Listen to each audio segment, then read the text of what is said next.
霍老爺澄清緋聞，再爆精光度蜜月。所以我睇晒你報紙，每日我都好多屋企啲嘢都喺你嗰度聽翻嚟。尋日霍老爺去打 golf，做定功課，諗定點拆招，咁嚟咯噃。第一招啟光正正鬧分辨。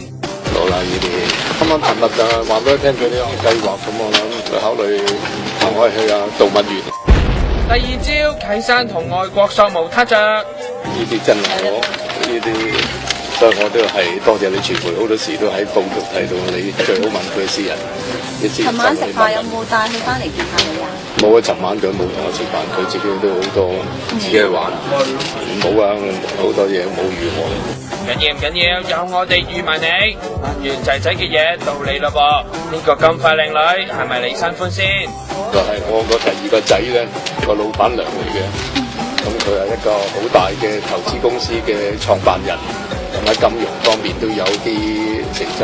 咁尋日打電話俾我，佢好開心。如果有啲人話佢做金頭經理人添，都知你口密噶啦，問咗咁耐，得唔得㗎？